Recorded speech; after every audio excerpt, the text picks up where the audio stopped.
Baba na Muumbaji wetu, jina lako litukuzwe. Umekuwa pamoja nasi tangu tulipoanza ibada ya asubuhi. Na kwa uwezo wako tumefikia masaa haya pekee ambapo tunapata mahubiri ya mchana. Tunaomba kwa unyenyekevu tupe utulivu na utupe nguvu ya kusikiliza. Na usingizi na usumbua watoto wako. Naomba utuondolee ili maneno yako yasikike. Asante kwa sababu ya mtumishi ambao ulimtia mafuta. Tumie kwa njia pekee ili zote tukaweze kuinuliwa na kuwa karibu nawe na kuona msalaba wako. Mapenzi yako yatendeke kupitia jina la mwanao Yesu Kristo tunaomba na kuamini.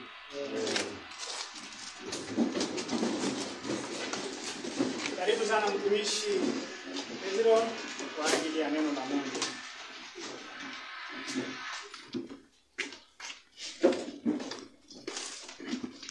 Haleluya watoto wa Mungu. Haleluya. Bwana Yesu asifiwe. Amen. Kwa neema ya Mwenyezi Mungu ndiposa ameona ni vyema tupate nafasi ya kumwabudu. Mungu amekuwa nasi katika kasi yake ambayo alitutuma upande hii ili tukuje kufanya. Tunashukuru Mungu kwa kila jambo. Na tumeona mkono ya Mwenyezi Mungu na sisi kama watoto wake tumemshukuru na kuinua. Nimesema asante kwa wageni ambayo tulipata kuwaambia ya kwamba wakuje tushiriki pamoja kwa ajili ya kuabudu Mungu na Mungu atubariki sote kwa pamoja. Tungependa kuingia katika neno la Mwenyezi Mungu. Najua ya kwamba saa hii bingu imekuwa tayari. Ile neno la Mungu ndio isikizwe. Sio neno yetu. Kwa hivyo ningewakaribisha katika sabato ya leo ili tusikie neno la Mwenyezi Mungu. Najua ya kwamba tumeomba. Na ningeomba tena mara nyingine tupate kuomba tena. Na tuombe.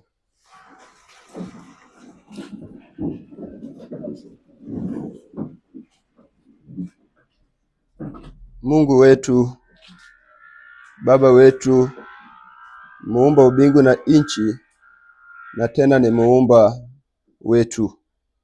Tumesema ni asante kwa kuwa unatupenda. Na hasa ulitupenda upeo wakati tulikuwa tumesama katika dhambi. Uliona ni vyema utoe mwana wako wa kipekee Yesu Kristo, aje tufilie msalabani ili tupate uzima ya milele. Watoto wako Mungu, umewatoa katika maeneo mbalimbali.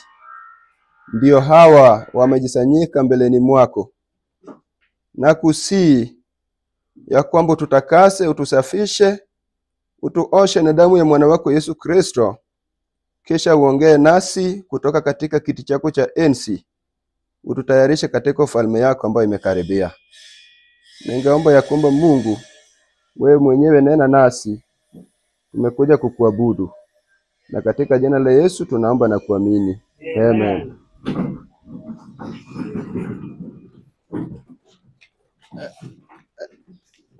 Tutapata somo yetu ya siku ya leo. Hasa tutaanza ni kitabu cha Samueli. Samueli wa kwanza. Samueli wa kwanza. Sura yake ya 8. Tutaanza kusoma kutoka katika mstari wake wa 6. Samueli wa kwanza sura ya 8. Kutoka mstari. Hasa wacha tuanzie na mstari wa 4. Ndio ieleweke vizuri. Samueli wa kwanza sura ya 8 kutoka mstari wa 4. Mwenye amepata kwa Kiswahili atusomee. Andiko inasema, ndipo wazee wote wa Israeli wakakutana pamoja, wakamwendea Samueli huko Rama. Wakamwambia Samueli, ona wewe umekuwa mzee, na wanao hawaendi katika njia zako, basi utufanyie mfalme atuamue kwa mfano ya mataifa yote. Simamia hapo. Biblia inatuambia ya kwamba Samueli ambaye alichaguliwa na Mungu akiwa mdogo zaidi, na sisi zote tunajua ya kwamba hata jinsi ambayo Samueli alisalewa, huyo ndio kijana ambayo mamake dunia msema ilikuwa imesaa hesabu ya kwamba mamake ni tasa. Huyo ndio Samueli ambayo alisalewa wakati tumaini ilifanya nini? Iliisha. Sasa tutapata ya kwamba wakati alisalewa mamake alimpeana katika mkono ya Mwenyezi Mungu ili apate kumhudumia Mungu kama mkuhani. Alifanya kazi ya Mungu. Na sasa Biblia inatuambia jambo katika Samueli 8 ya kwamba siku moja yeye mwenyewe akiwa Rama alipata wageni. Wageni, Biblia inatuambia kwamba wageni walikuwa wasee ya Waisraeli. Na walienda kwa Samueli na ujumbe. Walienda kwa Samueli na ujumbe wakimwambia ya kwamba sisi tunaomba ya kwamba wewe umeseeka. Na jinsi ambayo tunaona watoto wako hawaendi kulingana na hata wewe mwenyewe venye ulikuwa naenda. Sasa tuko na jambo. Tungeomba utuchagulie mfalme, na sio mfalme tu. Huyu mfalme ambayo tungeomba ama tunataka utuchagulie ikue kama wafalme ya dunia nini? Ya mataifa yote. Watoto wa Israeli wameenda kwa Samueli. Wanaomba Samueli ya kwamba wapate kuwachaguliwa kiongozi. Na huyu kiongozi ambayo wanataka yule kiongozi ambayo anafanana na viongozi ya mataifa. Wamefika kwa Samueli. Samueli akasikia jambo. Ansia tena mstari wa 5 yenye ulisoma ukishikanisha na mstari wa 6. Wakamwambia Samueli, wewe umekuwa mzee. Wanao waendi katika njia zako. Basi utufanyie mfalme atuamue mfano ya mataifa yote. Mstari wa 6. Lakini neno hilo likawa baya machoni pa Samueli. Hilo neno ya kuomba wapatiwe mfalme ikakuwa mbaya sana machoni ya Samueli. Waliposema tupe mfalme atuamue. Wavinye walisema ya kwamba tupatie mfalme atuamulie. Naye Samueli akamwomba Bwana. Bwana akamwambia Samueli. Sikiliza sauti ya watu hawa katika kila neno. Sikia sauti hawa katika kila neno. Watakalo kuambia. Yenye watakuambia. Kwa maana hawakukukataa wewe. Bali wamenikataa mimi. Biblia inasema Mungu anamwambia Samueli, sikia watu. Sikia chenye watu wanafanya nini? Wanasema, sikia chenye watu wanataka. Na Mungu akaenda mbele kusema ya kwamba hawaja kukataa wewe, lakini mwenye wamekataa kwa kusema ya kwamba wanataka mfalme ambayo anafanana na wafalme ambayo wanaendesha mataifa wengine. Sio wewe ndio wamekukataa, lakini mimi muumba wa mbingu na nchi ndio wamefanya nini? Ndio wamenikataa. Endelea umalizie hapo. Kwa maana hawakukukataa wewe. Bali wamenikataa mimi. Ili nisiwe mfalme juu yao. Kwa kadri ya matendo yote walionitenda tokea siku ile nilipowatoa katika Misri hata leo, kwa kuniacha mimi na kwa kutumikia miungu mingine, ndivyo wanavyokutenda wewe. Asante. Nisome mstari wa 7.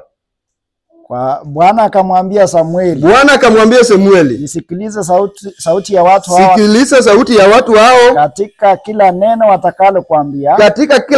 watakapokuambia. Kwa maana hawakukukataa wewe Samueli. Bali wamenikataa mimi. Bali mimi ndio wamenikataa. Nisiwe mfalme juu yao. Unaposoma Biblia, kuna wakati mimi ninaposoma Biblia nasikia Mungu akiongea na uchungu sana.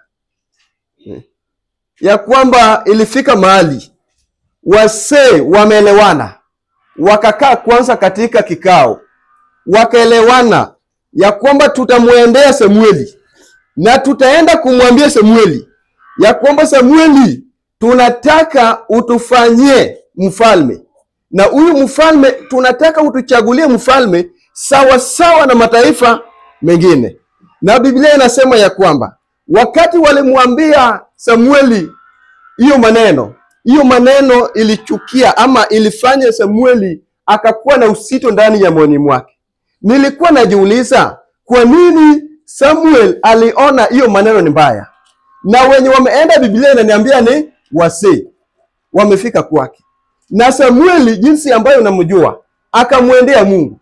Mungu akamwambia Samueli, kama hivyo ndivyo wameamua ya kwamba wewe fanya hivi, fanya chenye wanafanya nini wanataka. Na Mungu akaendelea mbele kusema ya kwamba ujue Samueli, sio wewe ndio wao watu wamekukataa, bali mimi Mungu ndio wamenikataa.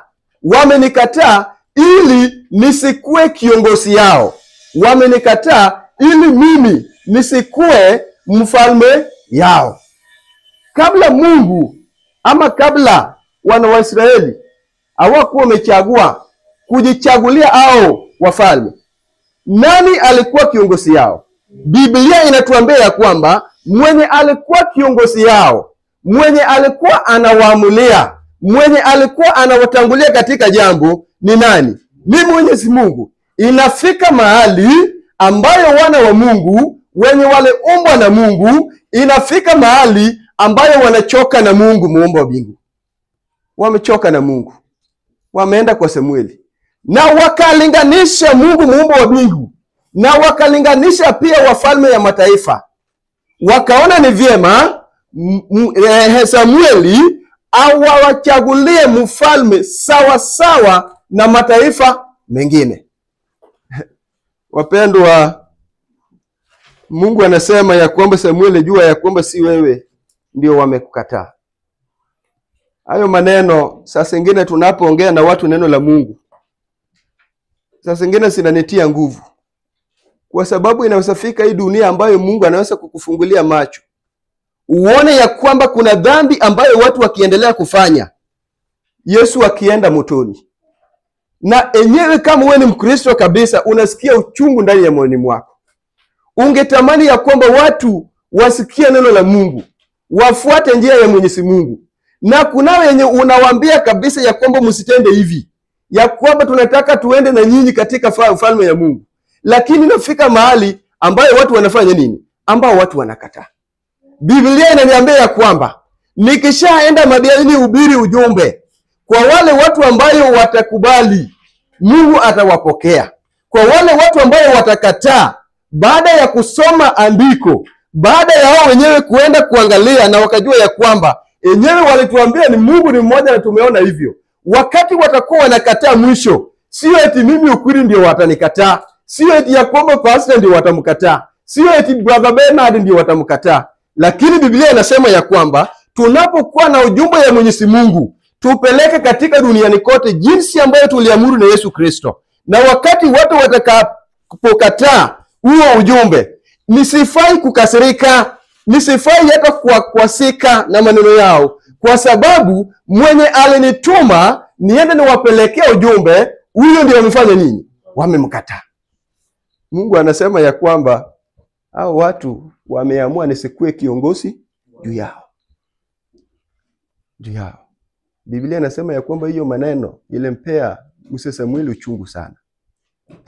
Na Biblia inasema jambo ya kwamba wenye walienda na hii maneno si vijana wadogo. Biblia inasema ya kwamba wazee wa Israeli.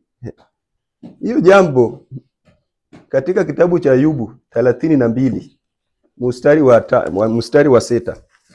Ayubu 32 mstari wa 9. Job chapter 32 verse 9.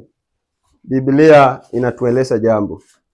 Sio wakuu walio wenye akili, sio wakuu walio na akili, wala sio wazee watambuao hukumu. Sio wazee watambuao hukumu. Soma. Basi nilisema, nisikilizeni mimi, mimi nami nitawaonyesha nionavyo.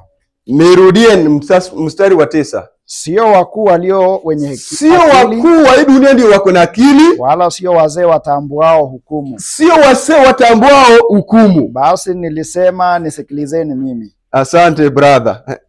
Hiyo Ayubu sura ya 32 mstari wa 9 inaniambia jambo ya kwamba ikifika katika neno la Mwenyezi Mungu, nisije nikaegemea baba yangu, nisije nikafuata wale ambayo wametoka na mvi, lakini katika neno la Mungu, Biblia inataka tufuate Biblia. Mungu anataka katika neno la Mungu tudhibitishe kila jambo kutoka wapi? Kutoka maandiko. Kwa sababu Biblia inasema ya kwamba sio wase ndio wako na hukumu. Sio wase wenye wako na hukumu, alafu sio wakuu walio na akili. Sio wakuu wako na akili. Biblia inataka kutoa akili yetu kufuata wanadamu. Biblia inataka kutoa akili zetu kwa kujua ya kwamba neno la Mungu huwa inapimwa kulingana na masomo.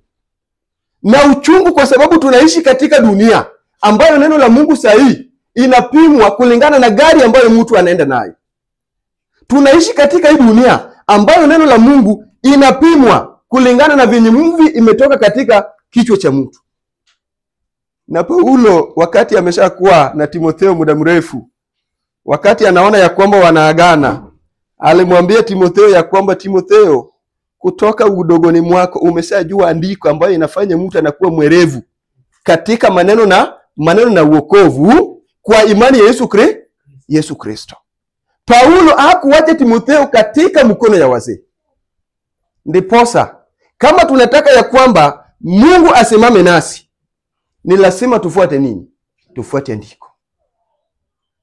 Kwa sababu tunapata ya kwamba wale ambao walikaa chini kwa mesa wakaelewana ya kwamba leo tutashika njia mpaka Rama, tuende tupate huyu Samueli, tumwambie ya kwamba tumeamua ya kwamba utuchagulie mfalme ambayo atakuwa amefanya nini? Anatuamulia. Uchungu ni machungu. Kabla hawakuwa wao wenyewe kujichagulia mfalme mwenye alikuwa anaongoza katika kila jambo.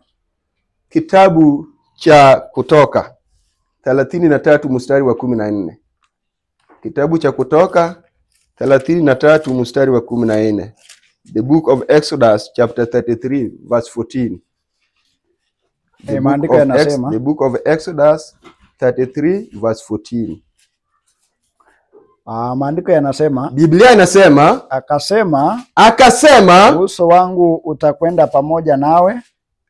Nduria, uso wangu utakwenda pamoja nawe. Atakwenda pamoja nawe. Mimi nitakupa raha. Mimi nitakupa raha. Asante.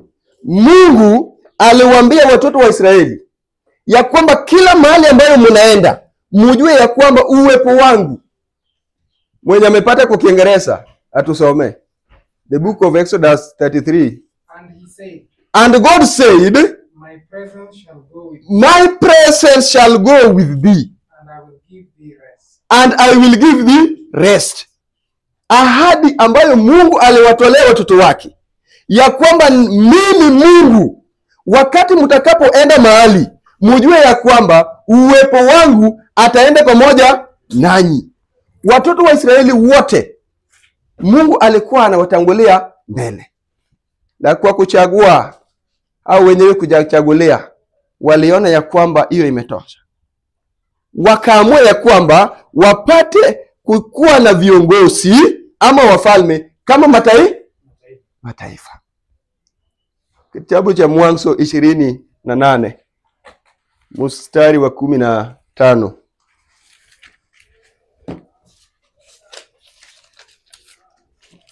Wasee wameshika barabara, wanaenda Rama.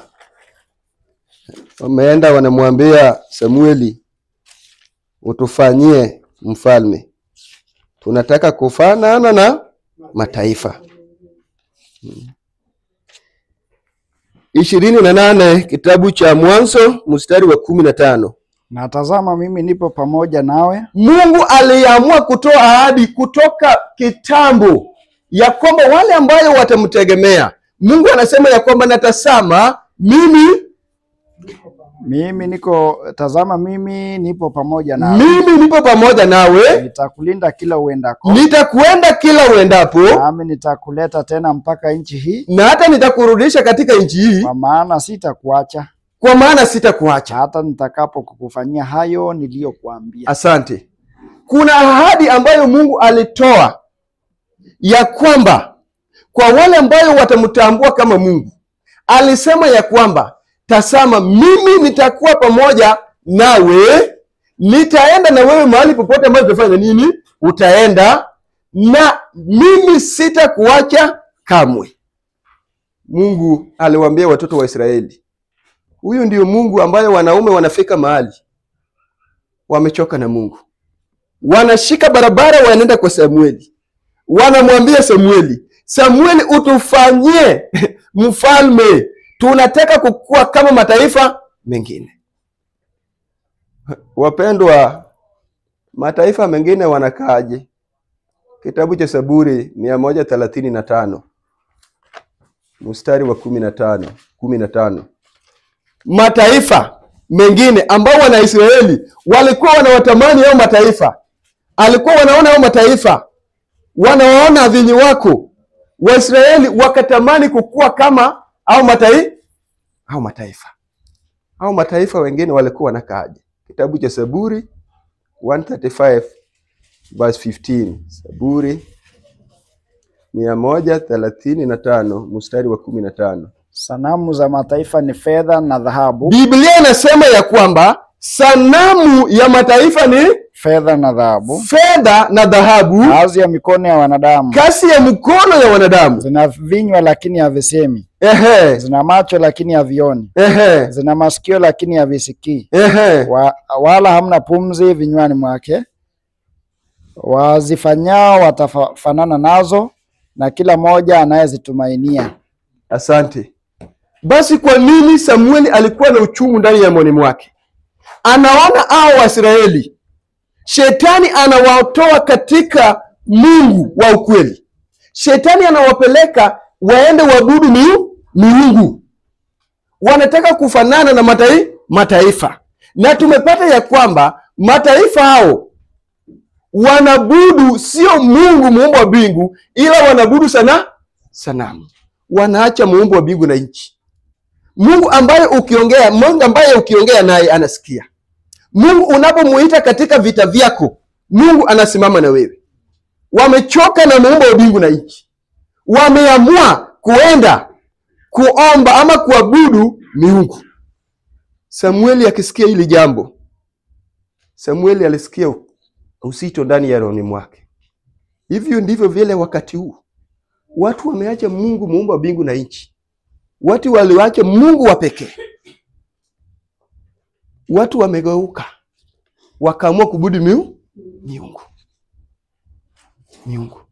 Na hii ndio maana nilisema hata Sabato iliyopita ya kwamba mtu kwanza ukimwambia Mungu ni nani, kwanza kitu yenye iko kama mkono yake ilikuwa hapo chini, utaona mkono inarushwa hewani.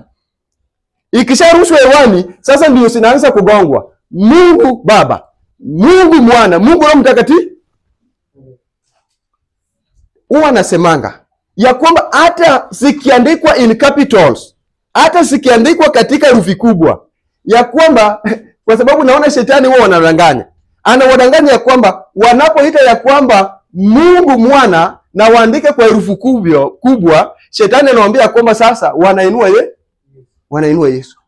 Wanapoandika hata kwa herufi kubwa ya kwamba Mungu Roho Mtakatifu, wanadhani ya kwamba sasa wanainua Roho Mtakatifu. Hawajui ya kwamba Shetani ambayo kutoka samani, kutoka mbinguni, amekuwa na kiu ya kuabudiwa. Shetani kutoka huko mbinguni, Shetani amekuwa na kiu sana ya kuabudiwa. Na anatafuta mbinu zote ili yeye pia apate maombi. Tunaishi katika hii dunia ambayo watu wengi wanapoomba, Shetani pia anapata kuabudiwa.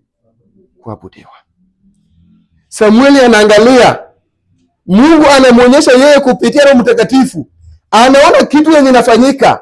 Anaona ya kwamba Shetani amepanga. Mungu aondolewe katika kiti chake, ndiyo shetani akuja afanye nini? Awekwe. Samueli kama mtumishi yeyote ambayo ni mwaminifu kwa Mwenyezi Mungu hangefurahi. Na wapendwa, chenye Biblia inaniandikia ya uchungu ya kwamba wenye wanaongoza hayo maneno yote wanaitwa wase.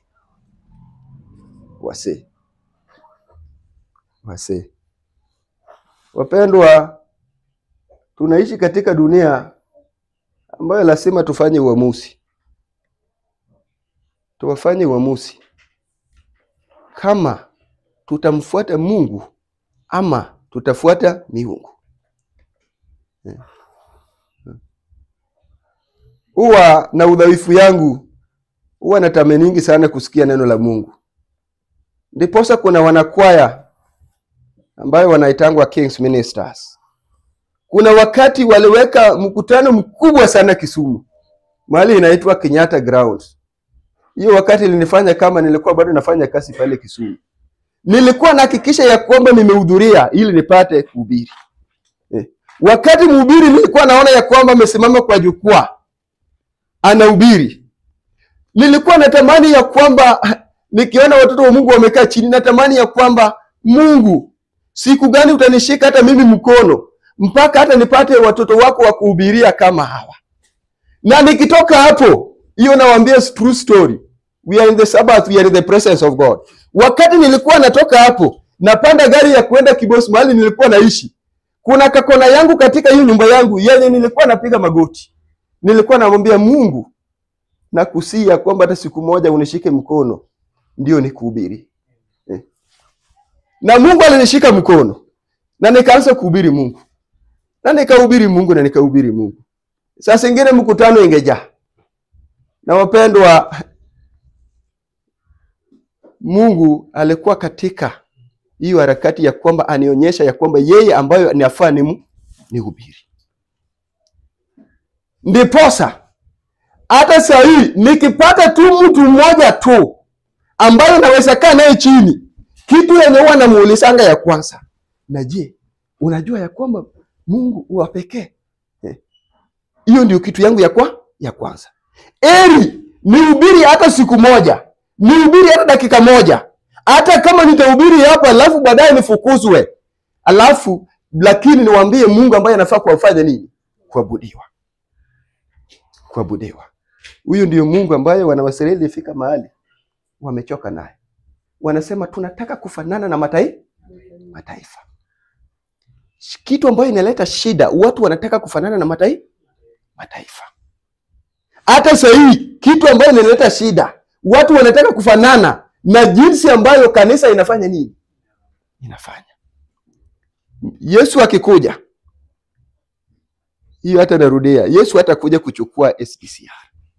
Yesu atakuja kuchukua mtu mwenye ako na imani ambayo Yesu mwenyewe alikuja kuweka. Yesu akipata kama mtu ako na katika hiyo msingi, Yesu atasema ya kwamba huyu ni mtoto yangu, amefanya mapenzi ya Baba. Samueli anaona hili jambo. Najiuliza, kwa nini Samueli hakunyamazia hii maneno? Wapendwa, hiyo ndio imefanya ya kwamba leo tuko hapa. Kitabu cha Ezekieli 3 mstari wa 17. Samueli hakunyamaza na hii maneno. Na tukisoma hapa tukienda chini tutapata ya kwamba vyenye Samueli alikuwa anaendelea kuwasii ya kwamba wasiende huo njia. Ni kwa sababu Samueli kwa upendo yake hakuwa watoto wa Mungu wapotee. Kwa nini Samueli hakunyamaza? Na kwa nini hata nasi Sabbath School ya Kisumu, kwa nini hatuwezi nyamaza na ujumbe hii ya Mwenyezi Mungu? Kitabu cha Ezekieli 3 mstari wa 17. Utasoma mpaka mstari wa 19. Ezekieli 3:17 inasema. 3:17 inasema, Mwanadamu, nimekuweka kuwa mlinzi wa nyumba ya Israeli. Nimekuweka kuwa mlinzi ya nyumba ya Israeli. Basi sikia neno hili. Litokalo katika kinywa changu. Ukawape maonyo haya yatokayo kwangu. Nimwambiapo mtu mbaya hakika utakufa. Nimwambia mtu mbaya hakika utakufa. Wewe usimpe maonyo. Wewe usipompea maonyo. Wala usemi na huyo mtu mbaya ili kumuonya. Na hautaenda kumuonya huyo mtu mbaya. Kusudi aache njia yake mbaya. Ili apate kuacha njia zake mbaya. Kwa na roho yake. Mtu yule mbaya atakufa katika uovu wake. Huyo mtu usipomuonya atakufa katika maovu yake. Lakini damu yake. Lakini damu ya huyo mtu nitaitaka mkononi mwako. Wapendwa, hiyo ndiposa nikisoma neno la Mungu, kwa sababu nataka kuenda mbinguni, huwa naomba Mungu ya kwamba anitie nguvu, ndiposa nifikie watoto wake kama wakati bado iko. Kwa sababu hiyo Biblia inasema ya kwamba brother Ben, hata tuhubiri, hata tufanye nini, lakini kama kuna mahali Mungu atatutuma na tukatae kuenda kuwaonya, wakikufa katika dhambi yao, hiyo dhambi sisi ambao tulikuwa tunajiita wa Kristo, tunajua ukweli na tumeikanyamasia, tumekanyaga hii ukweli chini, tukikosa kuenda kuwaonya, Biblia inaweka wasi ya kwamba kukufa watakufa katika dhambi. Na Mungu anasema ya kwamba hizo dhambi zao itahesabiwa juu yetu. Hii ndio maana tumeamuka. Hii ndio maana tuko hapa. Hii ndio maana mimi huwa nakuwa na ujasiri. Hata kama niko na sauti, hata kama kuna mtu uwanjani, jinsi ambayo ningehubiria, hata kama watu 1000 wamekaa chini, sauti ambayo Yesu alinipea, ndio nikipata hiyo fursa, hiyo ndio sauti ambayo nitakuwa nahubiri, hata kama kuna wenye wamesanyana. Kila mtu asikie mahali ili damu yao siku moja istajike katika mkononi mwangu. Brother, soma ukienda. Lakini ukimwonya mtu mbaya, wala yeye haachi ubaya wake, wala njia yake mbaya, atakufa katika uovu wake, bali wewe umejiokoa roho yako. Asante sana. Ya kwamba tunapoonya, tunapoambia Mungu wa kuabudiwa ni wa pekee, Mungu wa kweli, tunapoambia kwamba Yesu ni mwana wa Mungu, tunapoambia sabato takatifu ni sabato ya siku ya 7, basi Biblia inasema ya kwamba anabaki akiwa yeye mwenyewe ako na uchaguzi, atachagua. Sasa akikataa hiyo ukweli kutoka katika Mwenyezi Mungu na akufe, yeye mwenyewe dhambi yake atajibeba yeye mwenyewe. Wapendwa, hii ndio maana tunaomba Mungu ya kwamba sidi kututie nguvu, ili kama wakati bado iko ya kutangaza ukweli yake, tuombe Yesu atutangulie ili tumfuate Yesu Kristo, na kupitia kwetu na kwa watoto wa Mungu ambayo wameamua kufuata ndiko, dunia wapate kufanya nini? Kusikia neno. Watoto wa Mungu, Biblia inasema wase wameshika barabara, wamekanyaga njia mpaka Rama, wakaambia Samueli, tunaomba ya kwamba tuchague mfalme, tunataka kufanana kama mataifa. Kitabu cha Zaburi 46 mstari wa 10.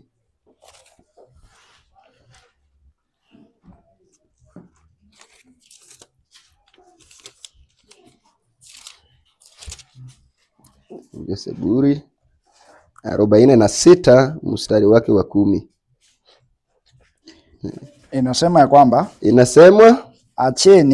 acheni mjue ya kuwa mimi ni Mungu. Mjue ya kwamba mimi ni Mungu. Nitakuzwa katika mataifa. Nitakuzwa katika nchi.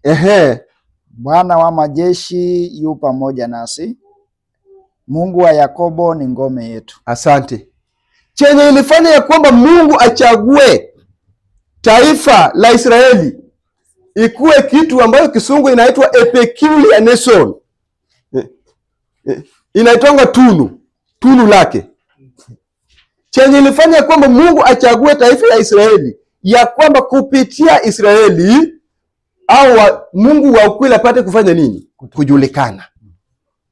Na hao ndio watu imefika mahali shetani amepata mwanya katika Ukristo yao. Wanaacha huyu Mungu, wanasema ya kwamba tunataka kufanana na kama mataifa wengine, ambao Biblia inasema ya kwamba au mataifa mengine wanabudu miungu wa dhahabu miungu wa fedha, miungu wa shaba. Alafu Biblia hajakomea hapo, inasema ya kwamba miungu ambayo wako na masikio lakini kusikia wafanye nini? Macho wako nayo lakini hawafanye nini? Wanaacha Mungu muumba wa nchi, ambaye wanasema ya kwamba macho yangu inatazama kila mahali duniani kote. Yaani wanamwacha Mungu ambaye aliwaumba kupitia kwa Yesu Kristo. Wapendwa, mimi huwa nasema ya kwamba kitu ambayo Mungu amenifanyia, ambayo namshukuru usiku na mchana, kwa kunifungulia macho ambayo nijupate kujua Mungu ambaye anafaa kuabudiwa.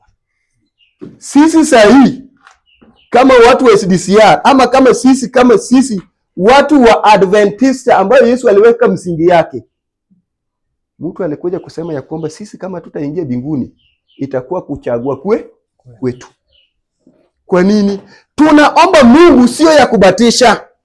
Tunaomba Mungu wa Ishaka, Abednego na Shadrach. Mungu ambaye anasimama na watoto wake. Muumba wa mbingu na nchi. Ndiposa huwa anamwambia Mungu, katika mkononi mwako najua ya kwamba niko salama. Kwa kuwa vitu vyote katika hii dunia na hata katika mbingu, hata katika chini ya maji, silifanyika kwa sababu ya kutaka kwako. Wewe ndio uliamua ya kwamba sifanye nini? Sikue. Wapendwa, kasi ni kubwa. Shetani amekasirika. Wakati inakuja hapa mbele ambayo tutatamani kuhubiri na hiyo nafasi haitapatikana. Tunapoamuka kufanya kazi ya Mungu, tutasame msalaba ya Yesu Kristo. Tuone jinsi ambayo Yesu alitufilia kwa uchungu ili tuende turithi uzima ya milele. Na shetani ameamuka. Mungu angependa ya kwamba tumuombe atupatie nguvu ili tuende tumwambie dunia Mungu ambaye anafaa kufanya nini? Kuabudiwa. Ndipo hata nilikuwa naongea na watoto wa Mungu katika hii maeneo, nikamwambia wengine ya kwamba Mungu akitaka ya kwamba ujumbe wake ikuje hapa na anichague mimi ukwiri, ya kwamba ukwiri nataka kuwe kati ya wale mmoja wenye wanaenda kuhubiri pale, na mimi nikatae, mwingine akatae, nilimwambia kwamba hiyo haitafanya ya kwamba sasa hiyo kazi ya Mungu isiendelee. Kwa sababu mwenye anasikia, mwenye anajua dhamana ya binadamu ni Mungu. Ndipo Ellen G. White siku moja akaandika akasema ya kwamba kama tunataka kujaribu kukadiria, yani tunataka kujaribu kujua the value of our soul, tuende wapi? Tuende Kalvari, tusikie Yesu akilia, babangu, kwa nini mbona unaniacha? Tunaposikia sauti ya Yesu mwana wa Mungu, basi tutapata kugundua dhamana yetu. Na uchungu ya machungu, baada ya Mungu kufanya hayo maneno yote, Waisraeli yenye walisoma hata katika unabii, na hata walijua ya kwamba kuna wakati Yesu mwana wa Mungu atakapokuja kukomboa hii dunia. Baada ya kufanya hizo vitu vyote, wakaona upendo ya Mwenyezi Mungu. Waliona ya kwamba kitu ambacho tunaweza kumfanyia huyu Mungu vizuri, ya kwamba kumuacha tuende tuabudu miungu. Wapendwa, katika maishani mwako ya Kiukristo, mara ngapi tumeacha Mungu wetu? Mara ngapi tumesikia sauti ya shetani anapotuita tuende tufanye uzinzi? Mara ngapi tumemwacha Mungu? Tumesikia sauti ya shetani anapotuambia tuende tuabudu miungu. Mara ngapi tumesikia sauti ya shetani anapotuambia ya kwamba tutumie jina ya Mungu kikimchezo? Tunaishi katika hii dunia ambao huwa anasema ya kwamba sahihi hata mtu ambaye anaitwa mama mkwe ameheshimiwa kuliko Mungu. Sijasikia mtu akisema ya kwamba jina la mama mkwe yake ovyo. Hii ndio dunia tunaishi. Hata mtu akijua ya kwamba anasema uongo, anataja jina la nani? Huwa mara mingi napatanga nafasi ya kuenda kotini. hizi makotini hizi za Kenya hizi za ninapoenda ya kwamba neno la Mungu sahihi inatumika pale, na Biblia ya Mungu venye watu wanainua juu, nasema ya kwamba dunia imefika mahali ambayo sasa watu waoni Mungu kama ni nini, kama ni kitu. Mtu anajua ya kwamba amepanga vizuri sana, anajua ya kwamba hao wenye wamenisaidia ili nipate hii cheo, hii kiongozi, au niko na deni yao. Kitu ya kwanza nikiingia tu hivi, naenda kufuja pesa huku na huku na huku, naenda kufanya hivi, anajua vizuri sana. Lakini wakati atakapoenda kukula kiapo, anainua Biblia juu. Nitakuwa mwaminifu. Wanamaliza kusema ya kwamba yeye Mwenyezi Mungu nifanyie nini? Wapendwa, mara ngapi tumeacha Mungu wetu? Mungu anapotuambia tusioe, Shetani anajua, Shetani ni mwerevu. Anajua ya kwamba sisi ni Wakristo. Anajua. Na atatuambia ya kwamba kuoa ni mbaya. Na hapo ndio tukikuwa Wakristo nusu. Wakristo ambao ni Wakristo na tena ni wasiasa wa hii dunia. Utapata ya kwamba kuna mwanasiasa atasimama ambayo ampendi. Utasikia Mkristo anasema ya kwamba mimi hata ningetamani akufe. Lakini unajua na ngoja ya kwamba wakati siku moja atachukua panga aende kukatana, hiyo ndiye atakuwa amefanya nini? Anaoa. Wapendwa, tuangalie maishani mwetu. Tusije tukamtumikia Mungu bure. Tusije tukamtumikia Mungu bure. Tuombe Yesu atushike mkono. Ukisoma kitabu yenye tulikuwa tunasoma ya Wafalme ya kwanza 8, ukiteremuka, Samueli aliwasia hao watu, akawaambia yenye Mungu aliona Samueli ako na hiyo uchungu. Mungu aligeuza mawazo yake ya kwamba ya kwanza alisema ya kwamba waache tu, fanya tu venye wanafanya nini? Wanataka. Ukisoma hapo chini utapata ya kwamba imefika mahali ambayo Mungu aliwaambia ya kwamba brother Ben, umefika pale Samueli wa kwanza sura ya 8, sura ya 8, alafu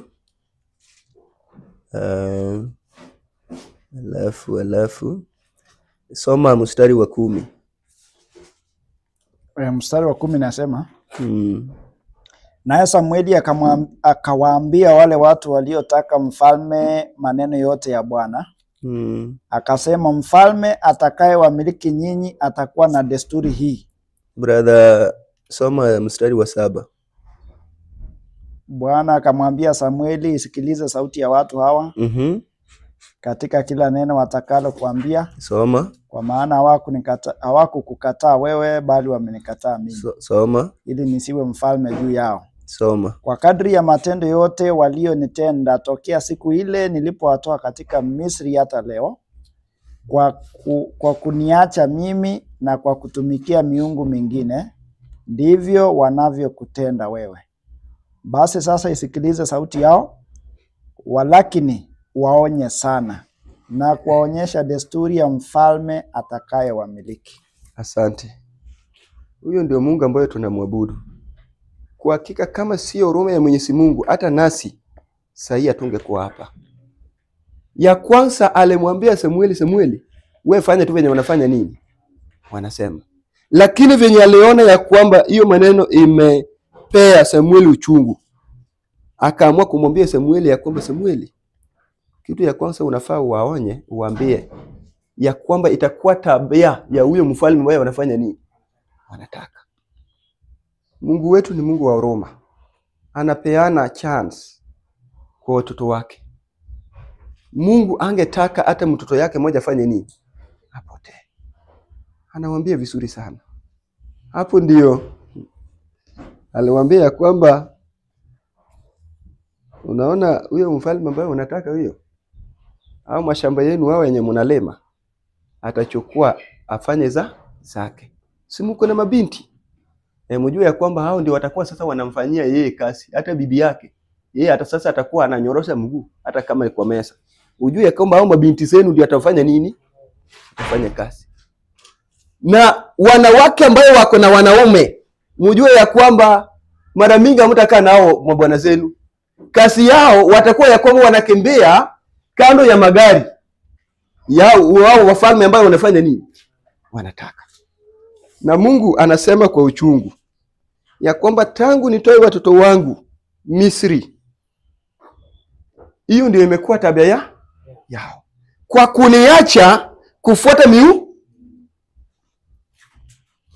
hata mpaka Yesu akuje, tabia ya wanadamu itakuwa ya kwamba ni kuacha Mungu wa ukweli, kwenda kufuata miungu. Hiyo ndio imekuwa tabia ya binadamu. Ndiposa wakati Brother Ben ulitufundisha, wakati Nebukadneza alitengeneza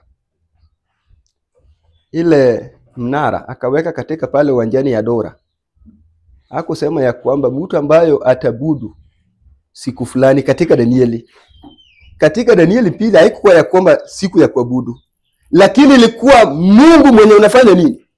Unabudu. Hiyo ndio maana Sabato ndio inaonyesha Mungu wa ukweli ambayo anafaa kufanya nini? Kuabudiwa. So Wakristo wengi shetani huwa anawasukuma ya kwamba waseme kwa mdomo ya kwamba sisi ni watu wa Sabato, lakini Mungu wa Sabato ambaye anafaa kuabudiwa, huyo sasa ndio shetani alifanya nini? Aliondoa katika akili zao. Wapendwa, tuombe Mungu ili tusije tukaache Mungu wetu. Mungu anasema ya kwamba hiyo ndio imekuwa tabia yenu. Hata nasi wa Kristo tunapojiangalia, hiyo ndio imekuwa tabia yetu. Tunapougua kidogo, Mungu unisaidie. Mungu ukinisaidia uniponye, mimi nitakuwa natii sauti yako. Mungu uniponye. Ukiniponya, mimi nitakuwa nawaelekeza watoto wangu ili wapate kushika amri zako. Mungu, naomba ya kwamba unipee bibi. Ukinipea bibi Mungu, mimi sitakusahau. Lakini Mungu anapotubariki, chenye shetani anafanya ya kwamba hiyo baraka ndio sasa shetani anapindua, inakuwa miungu yetu.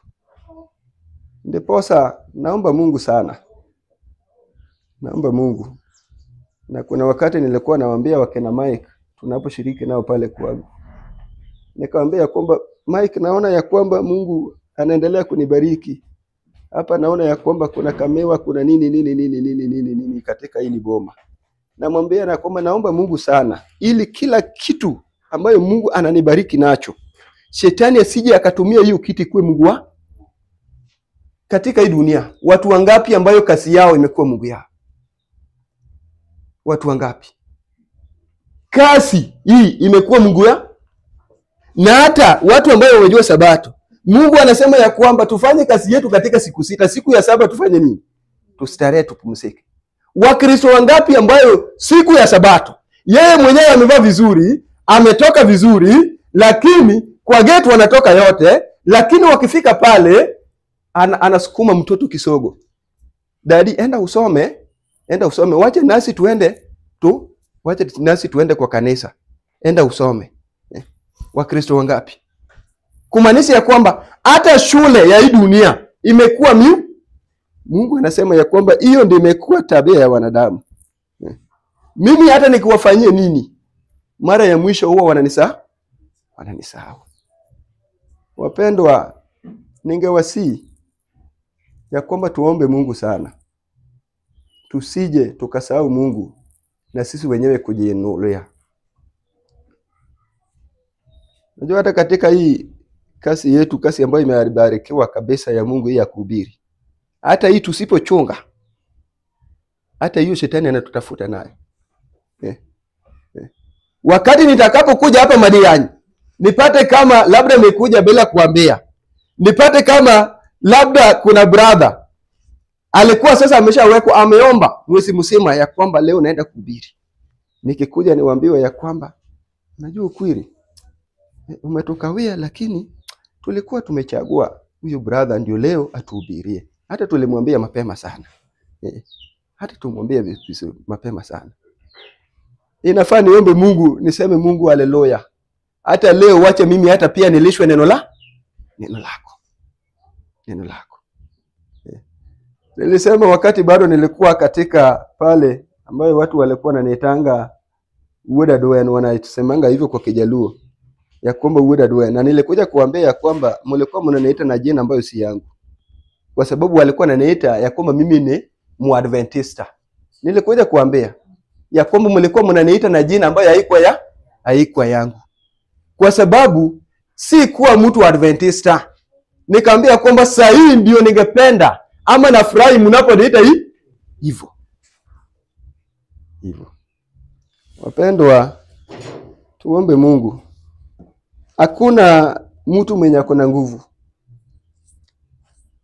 Tukitoa tu macho yetu kwa Yesu Kristo, wapendwa, tumeisha.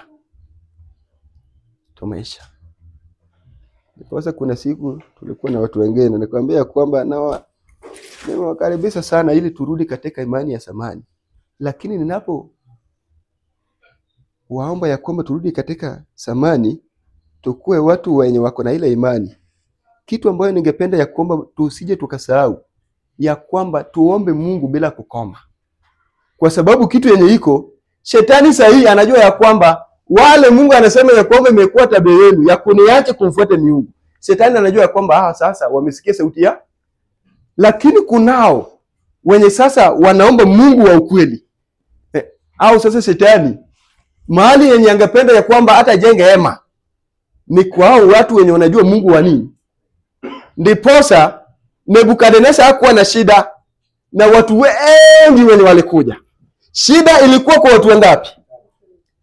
Watu ambao wakati ilisemekana ya kwamba mkisikia sauti muanguke chini.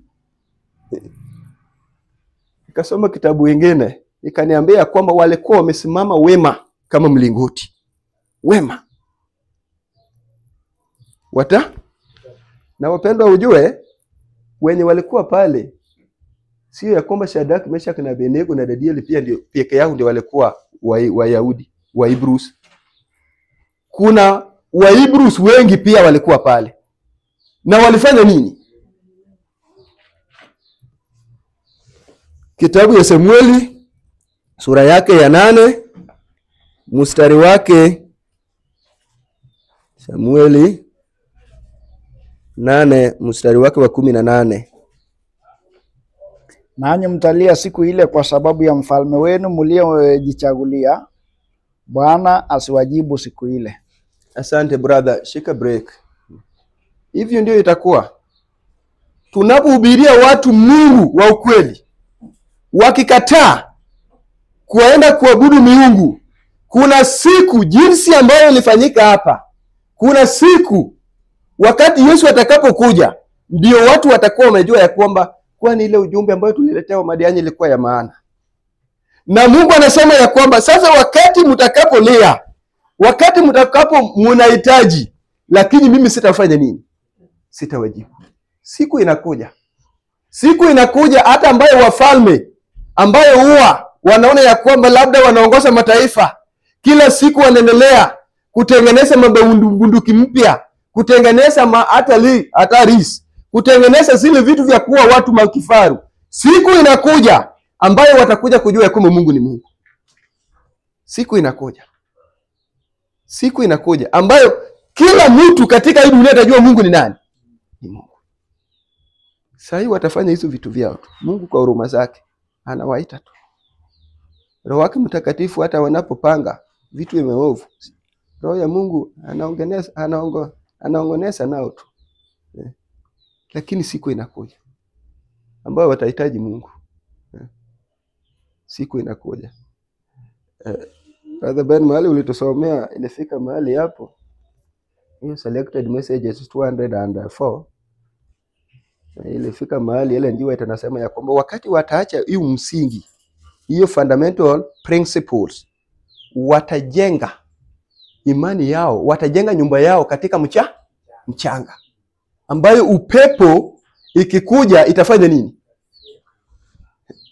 Huwa nawaambianga wenye wanajiita Waadventista wa leo ya kwamba wacha tu Sunday ile wacha tu itangazwe. Na hata sio kutangazwa, washa ikuwe tu karibu ya kwamba iko karibu kutanga. Hiyo ndio siku ambayo watajua ya kwamba basi miungu ambayo walikuwa wanaabudu iwezi kufanya nini? Kusimama nao. Mstari wake wa 19, walakini hao watu wakakataa kuisikiliza sauti ya Samueli. Wakasema, sivyo hivyo. Lakini tunataka kuwa na mfalme juu yetu. Lakini tunataka kuwa na mfalme juu yetu, ili sisi nasi tufanane na mataifa yote. Tena ili mfalme wetu atuamue. Tena atoke mbele yetu na kutupigia vita. Tena atoke mbele yetu na tupiganie vita vyetu. Samueli akayasikia maneno yote ya watu. Samueli akasikia maneno yote ya watu, akayanena masikioni mwa Bwana. Samueli venye alisikia tu hivi. Bwana akamwambia Samueli. Bwana akamwambia Samueli, isikilize sauti yao, ukawafanyie mfalme. Kisha Samueli akawaambia watu wa Israeli, enendeni kila mtu mjini kwake. Asante. Ningeomba ya kwamba tukiwa wa Kristo, tunapopatana na challenge na obstacles, labda tunapoona ugumu katika maisha yetu, tuelekee Mungu. Samueli hizi vitu vyote alikuwa anaona, anaambiwa. Hakuna mahali tuliambia kwamba Samueli alijiamulia. Alikuwa anasikia, anarudi kwa Mungu. Akisikia hii anarudi wapi? Kwa Mungu.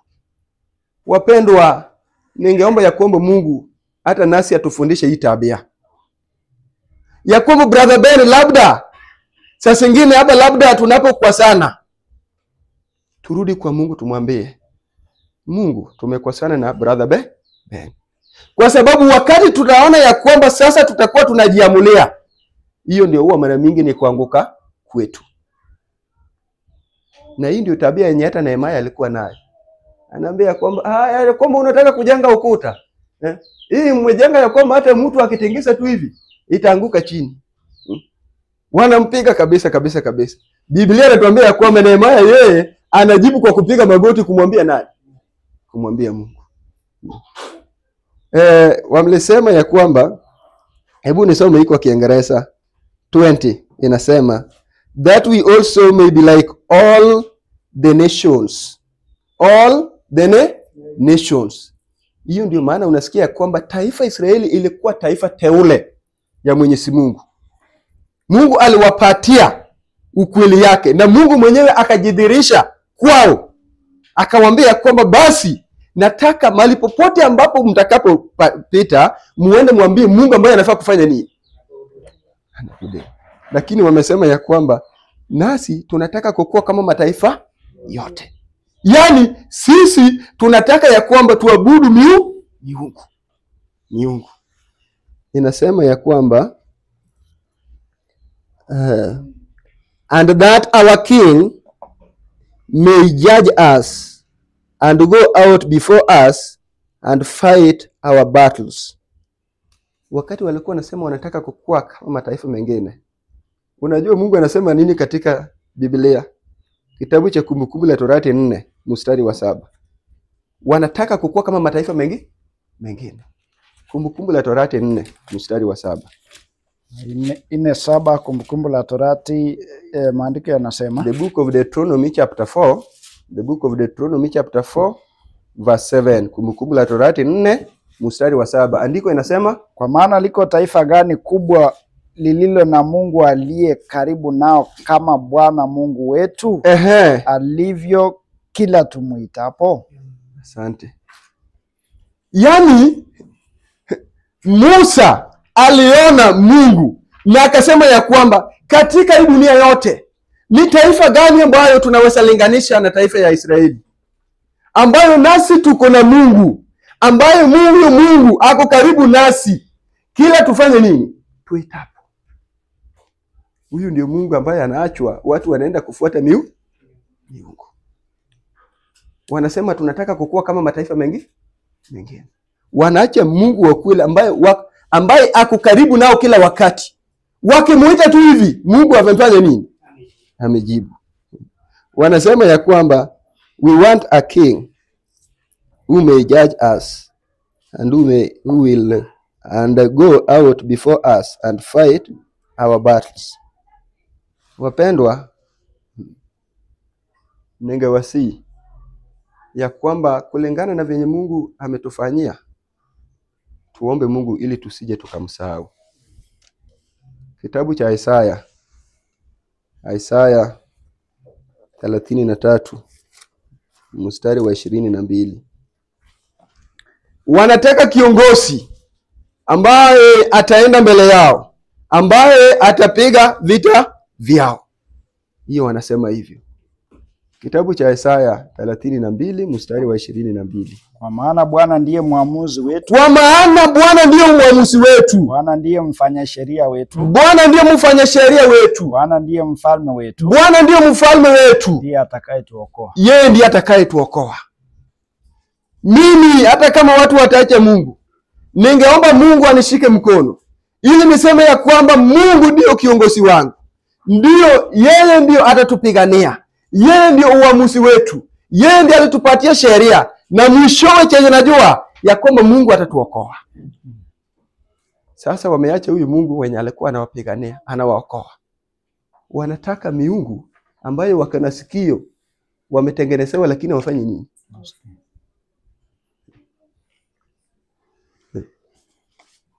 Wanasema kwa Kiingereza, and that our king may judge us and go out before us and fight our battles. Sasa nisome kitabu hiyo ya Isaya 33 mstari wa 22 ambayo inasema, the Lord is our judge. Kumaanisha ya kwamba kwa nini Samuel alikuwa anaona vibaya, Mungu ndiye alikuwa muamuzi kwa wana wa Israeli. So Samuel anaona ya kwamba Mungu ambaye amekuwa akiwajaji anabadilishwa. Biblia inasema ya kwamba the Lord is our lawgiver. Anaona ya kwamba mwenye aliwapatia sheria ili watembee na hizo sheria, anaona ya kwamba anafanya nini? Anasukumwa kando. Biblia inasema ya kwamba the Lord is our king. Kwani si eti ya kwamba walikuwa wanataka mfalme kwa sababu hakuwa na mfalme, ila tu wanataka mfalme ya kukufa mwenye saa zingine anaweza shindwa na jambo, lakini walikuwa na mfalme ambaye alikuwa anaitwa Mungu. Mungu alikuwa mfalme yao. Inamalizia kwa kusema ya kwamba the Lord is our king, he will save us. Kumaanisha ya kwamba wakati wana wa Israeli walikuwa wanamwacha Mungu, wakaenda kwa shetani kusikia sauti yake, hata ukombozi yao shetani amefanya nini? Hivyo ndio venye iko. Wapendwa, ningependa tusome kitabu cha Mathayo 26 mstari wake ya 39. Kitabu cha Mathayo 26 mstari wake wa 20-39. The book of Matthew chapter 26 verse 39. Akaendelea mbele kidogo. Yesu akaendelea mbele kidogo. Akaanguka kifulifuli. Yesu akaanguka kifulifuli. Akaomba akisema. Yesu akaomba akisema, Baba yangu ikiwezekana. Baba yangu ikiwezekana. Kikombe hiki kiniepuke. Kikombe hiki kiniepuke. Lakini si kama nitakavyo mimi. Lakini si kama nitakavyo mimi, bali kama utakavyo wewe. 42. Akaenda tena mara ya pili. Akaenda tena mara ya pili. Akaomba akisema. Akaomba akisema, Baba yangu ikiwa haiwezekani. Baba yangu kama akikuwa haitawezekana. Kikombe hiki kiniepuke nisipokunywa. Mapenzi yako yatimizwe. Na wasi wapendwa, katika hii wakati ambayo tunaishi, naomba ya kwamba tuseme ya kwamba Mungu mapenzi ifanye nini? Mapenzi yako ifanyike. Wacha tuombe Mungu ya kwamba mapenzi yake ifanyike ndani ya maishani mwetu. Wana wa Israeli au watoto wa Mungu walikataa ya kwamba mapenzi ya Mungu iwezi fanya nini? Iwezi fanyika. Na Mungu anatuita hata siku ya leo ya kwamba turuhusu mapenzi yake ifanye nini? Ifanyike. Yesu anapoenda kukufa, anajua ya kwamba anaenda kukufa. Chenye aliomba ya kwamba Mungu mapenzi yake ifanye nini? Hata nasi tuombe Mungu ya kwamba mapenzi ya Mungu ifanyike ndani ndani yetu. Kama shetani alikuwa ameshapanda dhambi nyingi katika maishani mwetu, katika sabato ya leo Mungu anatuita ili tusimame kumwambia Mungu, Mungu mapenzi yake fanyike. Sio mapenzi ya binadamu, sio mapenzi ya marafiki zetu, sio mapenzi ya mandugu zetu, sio mapenzi hata wa wazazi wetu. Lakini tuombe asa kama bado tuko hai ya kwamba mapenzi ya Mungu yafanye nini? Yatimike. Mapenzi ya Mungu yafanyike. Na Mungu atubariki katika jina la Yesu. Amen.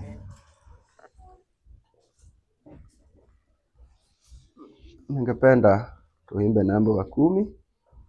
Kisha tukishaimba tuwa tumesimama, pastor atatuombea, alafu atatuelekeza katika hizo ratiba ama programs yenye zinakuja.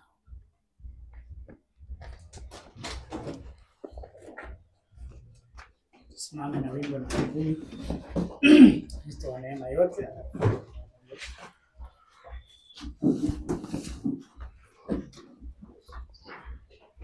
Namba 10, tunataka kuimba namba 10.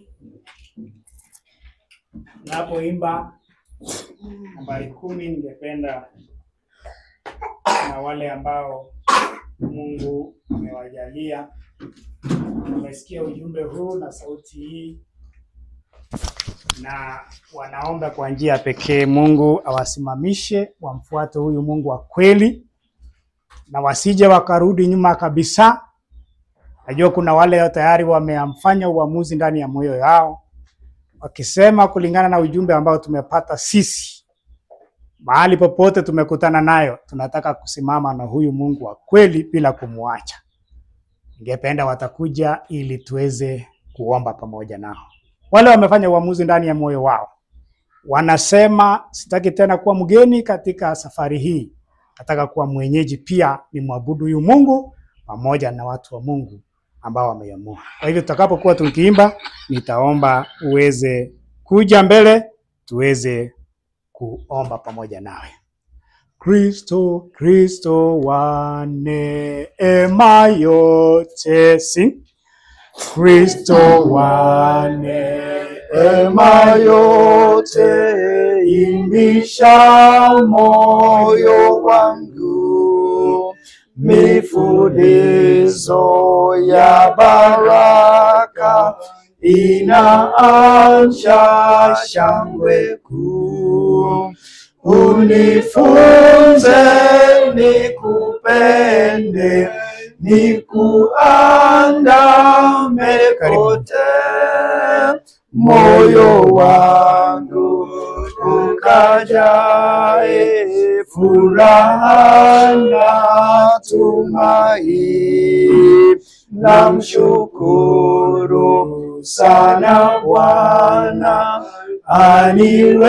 aniwezesha huku salama,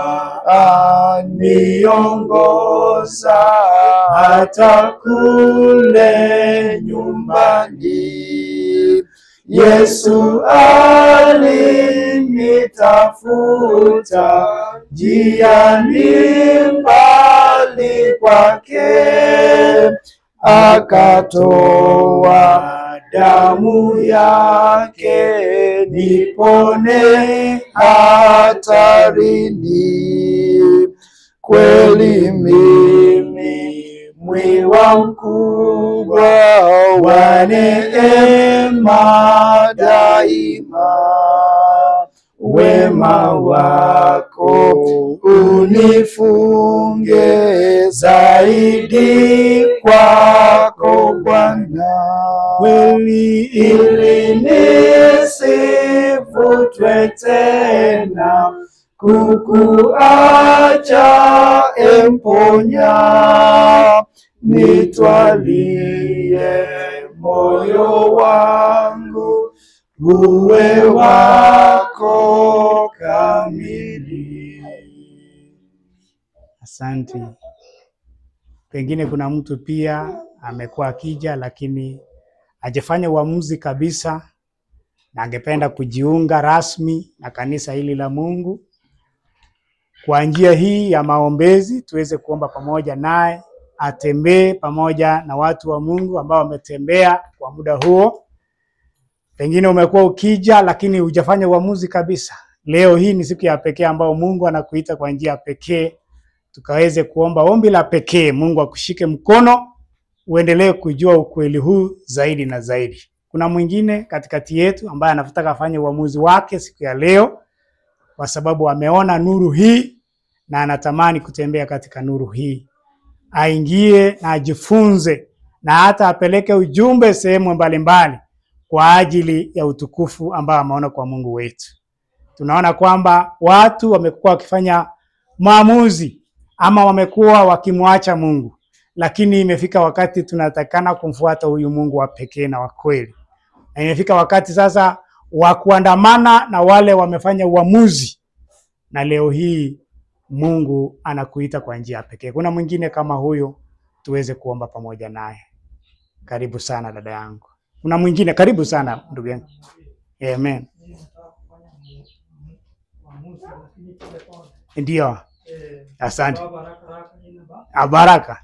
Njoo tuombe pamoja. Utafanya uamuzi tukiomba pamoja. Karibu. Achie. Asante. Wengine wanasema wanataka endelea kujifunza maneno haya. Asante sana ndugu Baraka. Kuna wale wanasema tunataka kuendelea kujifunza mambo haya, bado tujajua vizuri, lakini tutafanya uamuzi wakati wetu ukifika. Hiyo pia tunataka kuomba pamoja nao. Asante sana. Wanasema tunataka kujifunza. Asante sana dada Hilda. Wanasema mambo haya bado tunajifunza, bado tunataka kujifunza zaidi. Tutakuja kujifunza kila siku ya Sabato. Mungu atazidi kutubariki. Najua ni jambo ambalo ni geni kwa wengine, lakini bado una fursa ya kujifunza sasa na milele. Hebu tuweze kuomba pamoja.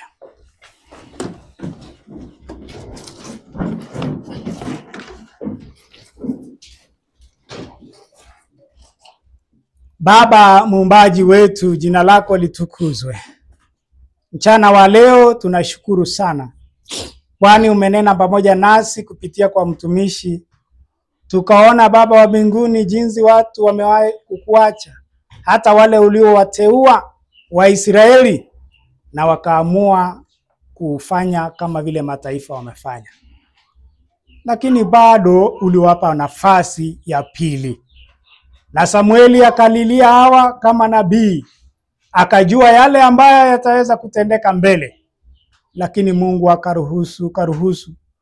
Na baadaye watu walipoona jinsi walivyotawaliwa kimabavu na jinsi waliabudu miungu mingine, wakajutia baadaye.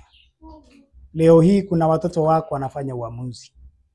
Baba, japokuwa ulimwengu wote umekukataa Mungu wa kweli na Kristo uliyemtuma, kuna wachache ambao wameamua leo kwamba atatembea katika nuru hii ya kweli.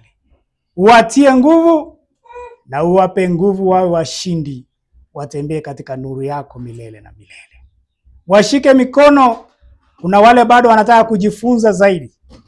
Tumeanza na hao darasa na unataka kuendelea kuwafundisha, kuwaleta karibu hadi wakati watakapofikia kilele cha kuwa na kimo kama cha mwanao Yesu Kristo. Uwasaidie na uwatie nguvu. Bariki wao kwa majina yao yalivyo. Na zaidi ya yote, tunapoanzisha kanisa hapa, tunaomba mapenzi yako yatendeke. Wewe uwe mwalimu mkuu, na wote watakaotumika katika kufanya follow up, hebu watumie kama watumishi wa pekee, ili jina lako litukuzwe. Tubariki mchana wa leo na ututakase hadi Kristo wa mbinguni tuweze kufikia Sabato salama tumekamilisha kwa utukufu wa jina lako. Tushike mkono hadi mwisho, tukuone Kristo ukirejea mara ya pili. Kupitia jina la mwanao Yesu Kristo tumeomba na kuamini. Amen. Barikiwe sana. Karibuni. Asante mtumishi. Mungu akubariki sana.